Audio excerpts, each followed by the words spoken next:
That was the beginning of the guessing and the look-say. Right. I mean, even the communist governments like Castro, they had phonics because he wanted his people to read. Used phonics, right? Maybe they might have controlled what they read. They could read. They had a choice between Lenin and Marx, but he wanted them to read so that they could read the technical manuals, so they could help the revolution. Well, they wanted to build it. They wanted engineers. They knew that this look-say garbage was an American thing because they wanted to see America rotted out from within. Right. As a matter of fact, it was Dewey who convinced Lenin's wife, Krupskaya, to adopt the look-say method.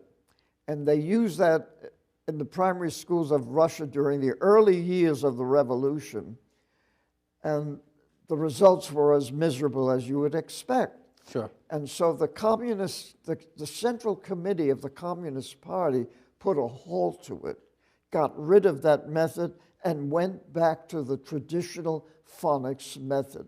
And throughout the communist world, they have been teaching children to read in the correct phonics method. Isn't that amazing? No, sure. They want to advance their societies. You know, and yet when you talk in this country to parents, to teachers, they don't, you know, they have, first of all, they have no idea what we're talking about.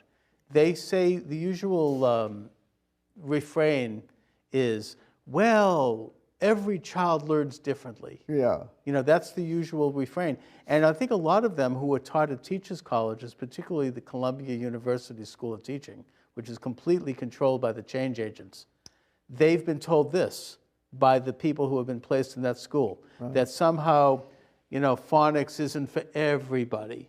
Look, English is a phonetic language. It is for everybody. Of course, we have an alphabet. We have vowels and consonants. Right. You know, it's like to try to teach it like Chinese. I mean, look, hieroglyphics is fine for Chinese because that's a hieroglyphic method of writing. But English is phonetic, and it should be taught phonetically. I mean, it's so obvious. A 3-year-old could understand this. Right. As a matter of fact, I forget how old Hannah was when she began learning to read phonics, but she was very young. Right. You see. As a matter of fact, any 4-year-old can be taught to read with Alpha Phonics. You see. Absolutely. And so, in a sense, I mean, to counter this insidious agenda, it's not a bad idea to have your child learn how to read before going to school if you are going to send them to a public school. And you know, the interesting thing in my chapter on the black underclass, the making of the black underclass, I tell the story of Marva Collins, the black educator in Chicago, right, who became disgusted with the way they were teaching reading in the schools of Chicago. She created her own private school in which she took these very same kids who were considered uneducable. She gave them a classic education, and they all became superb readers. And went on to become successful Went on to people. become professionals. Yeah, she took over an abandoned supermarket, ran this thing on a shoestring. Right. And by the way, you have to realize the financial piece of this too.